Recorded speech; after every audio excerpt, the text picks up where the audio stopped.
Hi everyone, I hope you're all okay and managing during this challenging period. With so much change and uncertainty around the globe, we felt it was the perfect time to reach out and bring you some salient insights as we forecast a world beyond COVID-19. In a recent McKinsey's article called "The Future is Not What It Used to Be," it says for some organizations, near-term survival is the only agenda item. Others are peering through the fog of uncertainty, thinking how to position themselves once the crisis has passed and things return to normal. The question is, what will normal look like? While no one can say how long the process will last, what we find on the other side will still not look like the normal of recent years.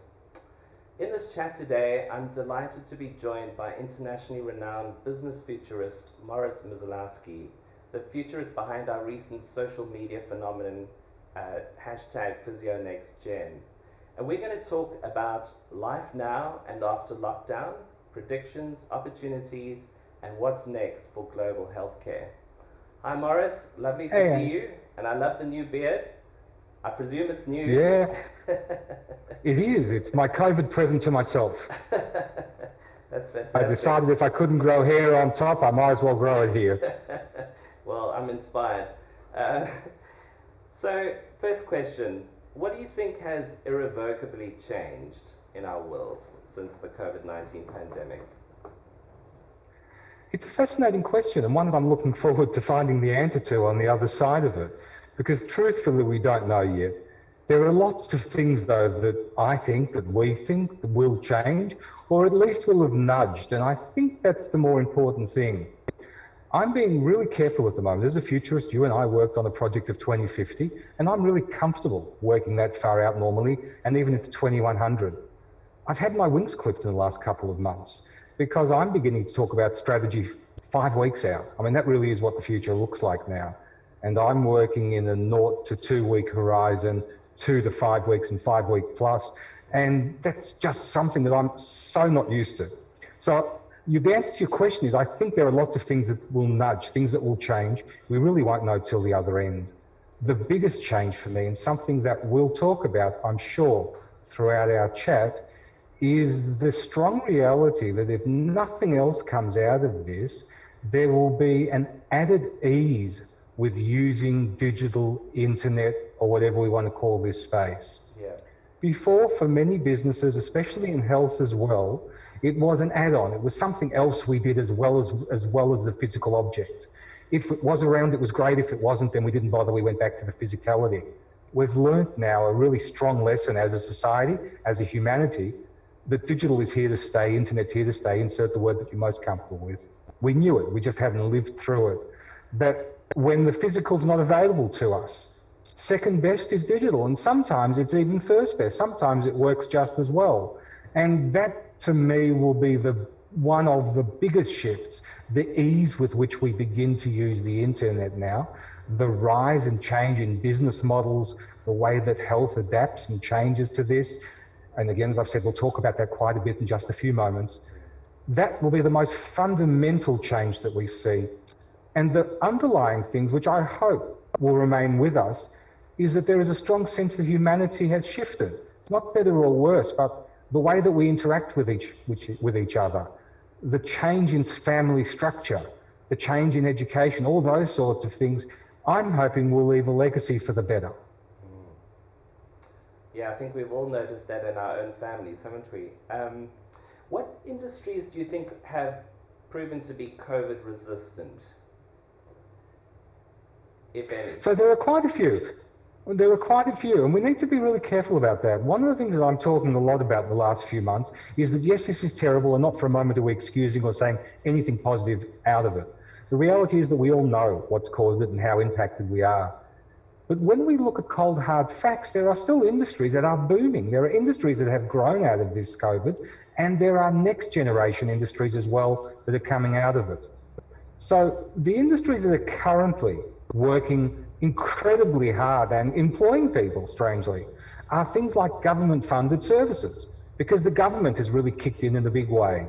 So health, the thing that you and I are involved with, police, defence, welfare, aged care, disability, transport, logistics, those sorts of things are on the rise. Jobs available, people are still working 9 to 5. They're the people that we give our heartfelt thanks to because they're keeping us alive and safe and doing things for us. Construction and building are still going ahead, especially in large infrastructure, but I'm finding with commercial and residential properties as well. So construction industry, again, all of these have new imposts on them. They have the 1.5 metre, they're all adjusting. They're not exactly like they were, but they're all there. Technology's booming. The fact that you and I are sitting on this now comfortably in this Zoom space and we're talking to each other, whereas a few months ago we would not have thought of it. We came down to the office, we shook hands, we had wonderful conversations and we were together physically. So all this kind of software that we're now using, and we're using with our families, we're having catch-ups, we're having trivia nights, we're doing all kinds of things. This software wasn't built to do this, by the way, Anton, it wasn't. We've jerry-rigged it, we're kind of using it beyond its capacity. So there are a whole lot of people, including the makers of this software, that are out there trying to figure out how they evolve it. What does it become? What's missing? What will people want that we currently don't have? So that industry I'm seeing is growing now. The essential industries, of course, groceries, bottle shops, pharmacies, all those sorts of things are still on the increase. You've got mining and resource, and of course, embedded in all of those, but I want to give a huge shout out, as do all of us, the health industry, health and allied industries are of course central to this process that we're going through at the moment. So there are lots of businesses, lots of jobs that are still available and still around. Maurice, obviously border closures have proved to be a big part of our whole response as Australia to the COVID-19 pandemic. And us as an international regulator of physiotherapists, we assess a number of international physios coming into Australia. And so border closures have a massive impact on our business. What do you think the future is around those border closures once we have perhaps a vaccine, or if we don't have a vaccine? How will Australia deal with border closures in the next 6 months going forward? I think border closures of our island are most probably around for more than 6 months. And again, I don't know anything more than the average person. So I've been speaking to lots of people looking at it, and I don't have the answer, no one does. But I have an answer, which I think is credible. And that is that the strong reality is that our borders internationally will most probably not be open for 6 and I think maybe even 12 months. Having said that, we will gain a couple of new states, I'm hoping, being New Zealand. North and South Island will most probably join Australia, or we them, whichever way you want to look at it, and that will become a bubble. And I think that is likely to happen between now and Christmas if all things continue, because we are safe and known to each other in all kinds of ways. There's much that we share, much that we know, much that we respect. So that should be an easier transition for us. So I'm imagining by Christmas time that there will be this bubble around us, Australia and New Zealand, or whatever we end up calling ourselves. The Anzacs will come back, in other words, and that will be the space. It will be difficult for people overseas without a particular need to be able to come to Australia, and likewise for people to travel out of Australia to have that opportunity. I'm also not sure that most of us will want to do it yet until we know that we can do it safely and in great health and come back again. It's kind of like going to the moon at the moment, you know, in the 60s, late 60s, 69. We kind of knew we could get there, but nobody's really sure we could bring anybody back. And I think we're going to see that similarity for a little while moving forward. So the answer is that you already, I mean, as a society, you already have done a whole lot of virtualization long before COVID. You were already looking at virtualization of being able to accredit, virtualization of being able to assess. So you've already gone down that road over the last few years and done it really well. We'll see an extension of that. We will see more online possibilities. We'll have to. The reason for doing this is not because we want to, because we have to. Life must continue in some way or other. It may not be as perfect or as easy as we once had it, but we will have to find a plan B and make ourselves believe it's plan A plus until we can do different. In the immediate terms, or maybe not immediate, but in the near immediate, I'm sensing now through my education clients and conversations that there's a possibility we may bring international students back into Australia before the general borders open up. That will have huge ramifications, huge imposts. Again, I use the word bubble a lot. I think we'll bring them in a bubble, meaning that they'll arrive in, we'll put them into quarantine, and they will be here for a medium to long term. So students that want to travel, want to study here for 2 or 3 years, and they'll need most probably to remain here and know that most probably be the case for a year or so at least. So some of the education system may impact, may come back. And I'm sensing maybe that many people, or a number of people, parents, might be somewhat comfortable if Australia and New Zealand can prove themselves to be a healthy, safe place. In other words, let's send our children over to that space in the world because it seems to be an okay place for them to live, doesn't seem to have any issues with it. Let's send them there to continue their education. The words I use often are lumpy and bumpy, and this is going to be a lumpy and bumpy ride for quite a while. I think that's the reality of it.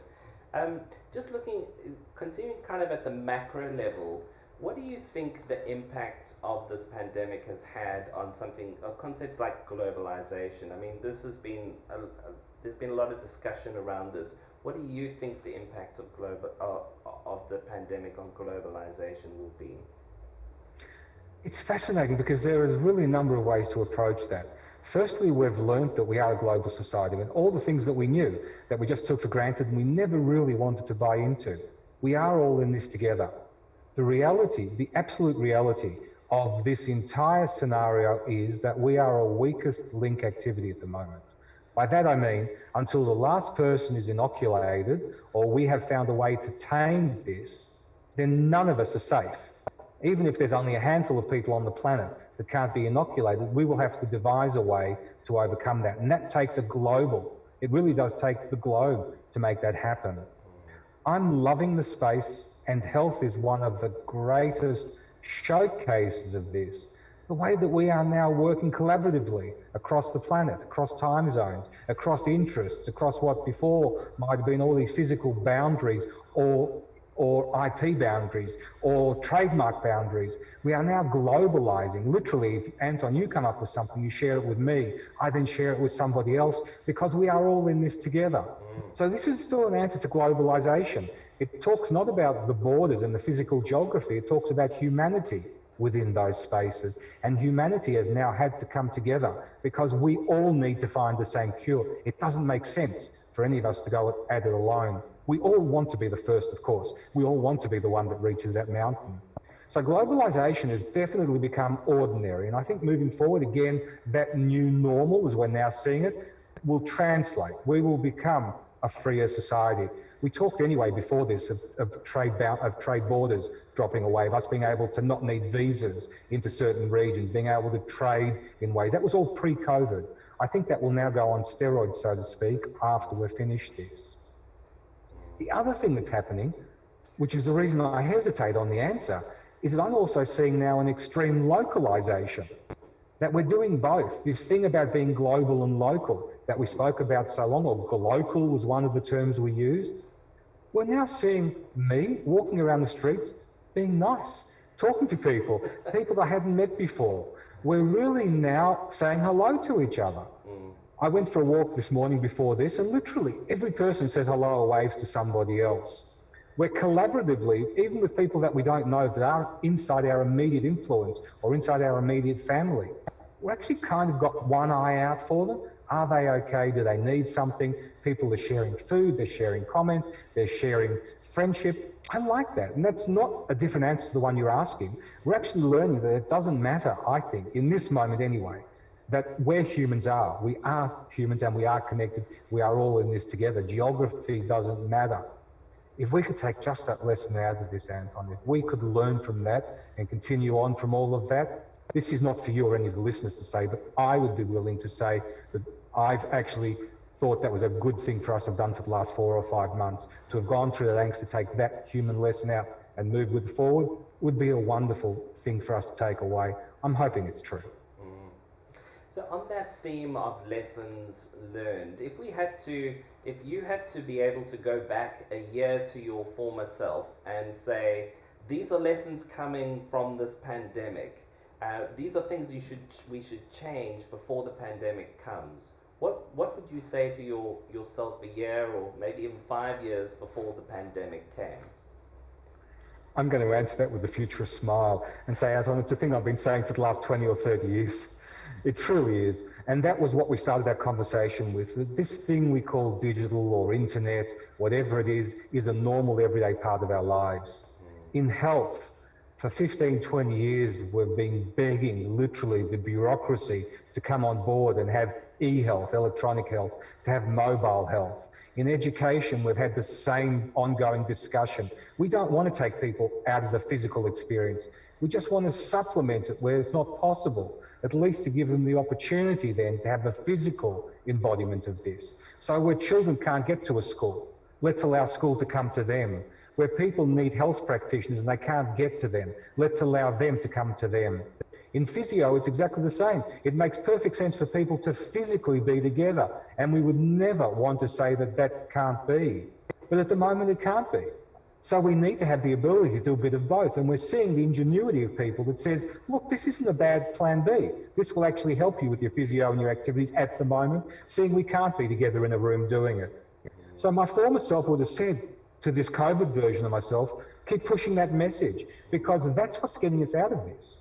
Can you imagine how we would have dealt with this crisis pre-internet? And we did, because despite what everybody says being unprecedented, it's not. We've gone through calamities before. We had the Spanish flu, we had the bubonic plague, we had horrible wars. We've had all these terrible things, which although not the same, have led to a society saying, yesterday doesn't make sense anymore, today is very different, we're unsure about tomorrow. That's what I mean by precedent times. Yeah. This has had a whole new complexity that we've never seen before. The ease with which we're able to keep ourselves up to date with what's happening, the ease with which we've been able to lock ourselves down but not feel isolated, the ease with which we've been able to continue work, health, family, again, not in a perfect sense, is all due to this virtual space. And to me, again, that means that if we can take that away as well as the wonderful community, human aspect of it, we've built the foundations for an incredible world. I said when we went into this, and I still hold it to be true, that in sci-fi language, we've gone into a black hole, and we all know that. But when we come out of it, we will come out of it 5, and some industries 10 years ahead of where we went into it. We will have changed that much, or had the possibility to change that much. Yeah. We've just seen that with industrial relations, how, you know, it was quite bizarre seeing the Prime Minister thank the head of the ACTU in his first sentence. I mean, a Liberal government Prime Minister saying that was just, I almost fell off my chair when I heard it. But I suppose it does, this whole pandemic has had a dramatic impact on the world of work and working from home and workplace relationships and workplace innovation. What do you think have been the major changes, and how many of those do you think will last post the pandemic? So, the major change has been the reality that we now work in a fluid workspace. That for many of us, not all, for many of us, the work we do actually doesn't have to be done where, when, and how we did it before. That it can be done in a variety of ways, in a variety of places, but to do it, we need to change our mindset. We need to move away from input, which means we need to move away from 9 to 5, which is traditional, and we've worked that way for the last 150 years. We need to walk away perhaps from management in the way of being micromanaged. And we need to accept that we've hired adults who are responsible for doing the job, and we need to mark them as having done it when they've completed the task to at least the standard and the time that they said it was, which is really what's happening now. People have had to, for obvious reasons, distribute their workforce. They've had to allow them some ability to automate or some ability to be independent in order to complete tasks. And what we're holding people accountable for now is actually doing the work, not how they did it. To me, that's one of the biggest changes moving forward. The other thing is around the structure of life. That we were, for a very long period of time, a society that worked and then played. So we had this 9 to 5 version of ourselves, and then when we came back or went wherever we went after that, we hung that version up on a hook. We took down the version of ourselves, which was the parent, the family, the sports person, and we put that on, and then we hung that up. We kind of went through these different guises all day. We don't do that anymore. We don't have time to hang anything up. We're literally, the cook and chef at 8 o'clock, we're the teacher at 8:15, we're the business person at 8:30, we're the gardener at at 10:45, we're the chef at 12, and we're doing all these things in a really fluid manner without hanging up hats and putting it back. It's actually almost our whole self. Yes, it's frustrating. Yes, it's clumsy. It may not be perfect. It's uncomfortable, but we're doing it. We're actually going back to the fluidity of life. And again, with the responsibility of making sure that every one of those tasks is completed. I'm hoping that we learn that lesson as well, that where it's appropriate, and that's not always, but where it's appropriate, that we can allow people to continue to work that lifestyle if they choose, and if the workplace and society says that all of that's cool and we should do it, then that's one of the lessons coming out of it. In the immediate sense, right now, with the job losses that we're seeing, and today we're told, or yesterday we were told by the ABS, that they believe we're already at 18% unemployment. I believe we're going up to 30%, unfortunately. That's not just unemployment, that's underutilised and people doing jobs they don't want to be in. So I believe when we finish this, 1 in 3 people will be uncomfortable, either because they don't have work or with the work they're doing or the amount of work they're doing, which still leaves us about 2/3 of people that are quite happy. But right now, my advice has been that for that third of the population at least, we need to temporarily move away from thoughts of career, not forever, but just temporarily. Maybe even move away from notions of having a job and instead move into a landscape where we are completing tasks, where we're getting paid to do tasks, because task work is actually easier to find. I'm talking about going in perhaps to a site like a Fiverr, Fiverr, or an Airtasker, or a freelancer, or any of those other things, and saying, well, I at the moment can crochet, or I at the moment can deliver something, I at the moment can write something, I can do this particular task. It's not who I normally am. It's not what I want to do for the rest of my life, but it's something I can actually make some money from, something that the village needs from me. And I can use intermediaries to put those two together. My strong advice to people has been that if that work or career doesn't exist or is on hold for you, then task is where you need to be. And there's nothing wrong with that, because the other joy in that is we're actually getting to stretch other muscles. We're getting to do things that otherwise we might not have been able to do. Yes, for the worst of reasons. Yes, with that terrible thing on our back that we have to put food on the table. I accept that, but we know that. So with all of those conditions, this might be an opportunity to learn, to reskill, to upskill, to change the way that we think about work. And one of the legacies out of this will have to be that we, most of us, will have a work portfolio rather than a job or a career, meaning that we will be responsible for ourselves, even if we're full-time employed, and we will have some other tricks up our sleeve that we can make money from if we want to or have to. It might be renting out a room, it might be renting out a car, as I said, it might be doing a task, but our mind will no longer just be about this is the only way that I can make income and have joy. This might be the majority, the main, but there are these other things that I can also lend my hands to. It's going to require a certain amount of resilience in our character, because I think perhaps we've had it very comfortably for many, many years, and this is much more robust, isn't it? It's much more taxing. I think it's not comfortable. We saw a big element in our team moving to work from home.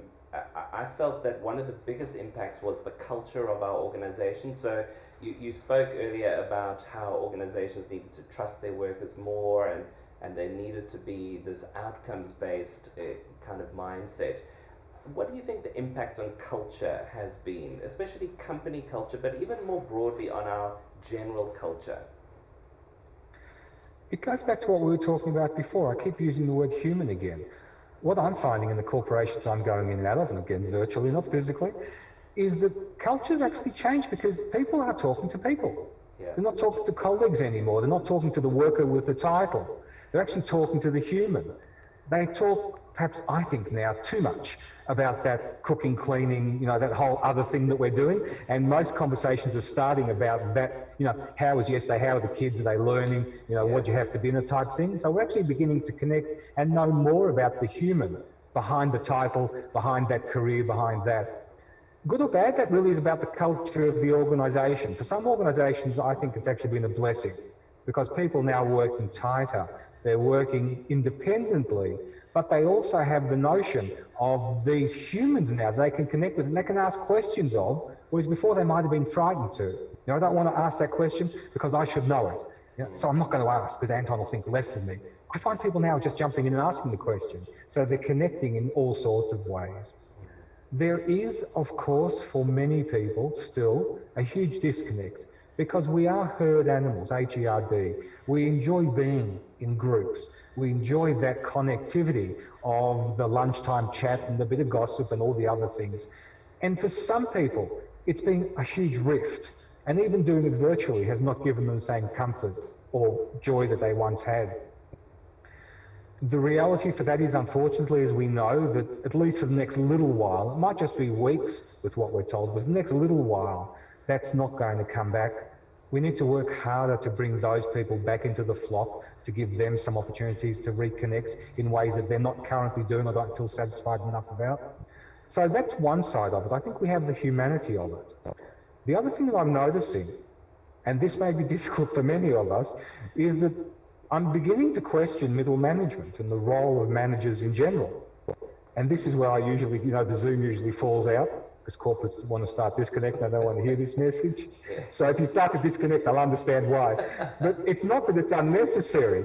It's just in this new model of activity, the role of that middle management really becomes questionable. What is it that she or he is meant to do? We're no longer physically supervising. If we have adults that are responsible for their own outcomes, there's still a role, it's just not what it was before.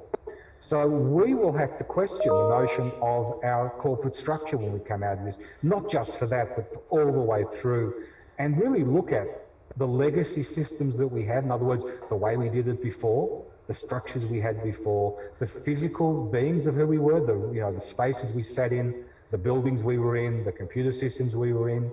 All of those are going to have to be up for question. It's still around your notion of culture, because the one thing we know is that culture is built up by physicality, the evidence, the physical being that we're in, because we portray culture by the way our offices look and feel. That's how we give evidence of that. We know psychologically people then work to that model, which is why Google has a different outlook to a medical outfit, to a hospital, to a whatever, because the physicality influences the work and the thoughts. So we're going to have to work on that as well. And we're now going to have to work more on the psychological aspects of culture.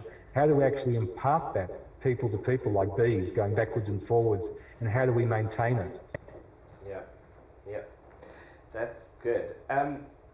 Morris, as a small business leader, what should I be focusing on in the short term and then maybe even the medium term?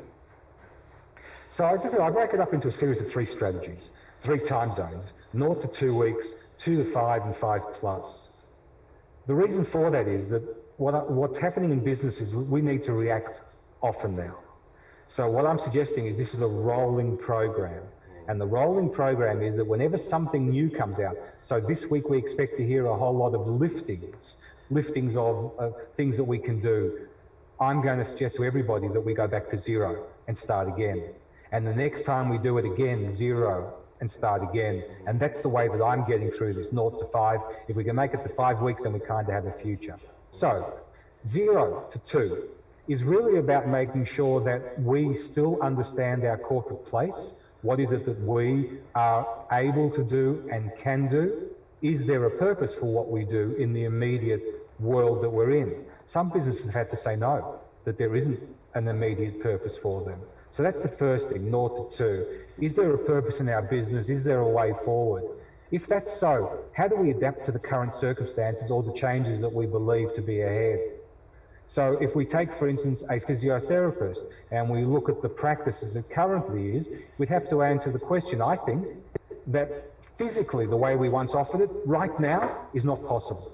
But the notion, the core of the activity still is. So my answer would have been, how do we then deliver that core to people? Is it through apps? Is it through phone? Is it by putting together little webinars? Is it by doing video? Is it by standing outside their home in distance mode, but standing outside their home and actually watching them do what they need to do? And some people are doing that. They've actually taken mobile on the road, and with that nice distance, or looking through windows, with permission of course, they're actually watching what their patients are doing. So that's the first thing. And then making sure that you have the resources, the budget to be able to carry through. What likely income are you going to have out of all of these things? Is that enough for you in the next 5 or 6 weeks or whatever to be able to survive? And then how do I portray that message? How do I get people to know I'm currently doing that? That's naught to really health safety, but the health safety of the business. 2 to 5 is being able to say the reality is that we've been around for 2 weeks, that's a long time now. So if that's the case and there's nothing on the horizon, how do we begin to shore down some of those? What's the lessons we've learned? What are the good things from what we've done that we might want to take forward? What is it that we're doing that isn't working because we need to get rid of it quickly? We just don't have the ability anymore to hang on and say, well, maybe it'll work one day. What sorts of people do we need moving forward? What does our workforce look like? Are we able to meet budget with these sorts of things? What is likely to be in the next horizon time zone? And we can only guess at those, but what are the likely scenarios that we might see, and begin to build a beginning of a strategy for each of those. In other words, if we come out of lockdown and physiotherapist clinics can open up normally, this is what we do. If we have one patient in, one patient out, and we can't see anybody apart from that, how do we deal with that? Yeah. If we go to full belt, in other words, everybody can come and go, it's still not going to be as it was before. How would we get ready for that? And a little bit of thought around each one, so that when that appropriate scenario comes to be, or a hybrid of them, we can begin to roll much quicker than having to just react. And then 5+, which I haven't seen yet, I'm still waiting. 5+ means that we've kind of gone into a situation that is likely to continue for a while. So lessons learned, staffing learned, budgets learned, all of those things in place now. Let's say that this model is most probably not permanent, but it's here for a little while. Let's bed it down and let's keep going with it. Excellent. Maurice, last question, because I know time is precious. What do you think your biggest takeaway is from this whole pandemic? What's the big thing that's rested with you? I mean, you've mentioned some of those things, digitization, the humanness of our humanity. Is there anything else that you would say are the big takeaways? The biggest takeaway of all, Anton, is the reality that as human beings, we are capable of change. That we have said, and I've heard for far too long, that we can't change, we don't change. It's all too difficult, it's the way we've always done it. Humans weren't meant to change. Physiologically, our body was built from the moment we were an embryo to the moment we're taken off this earth.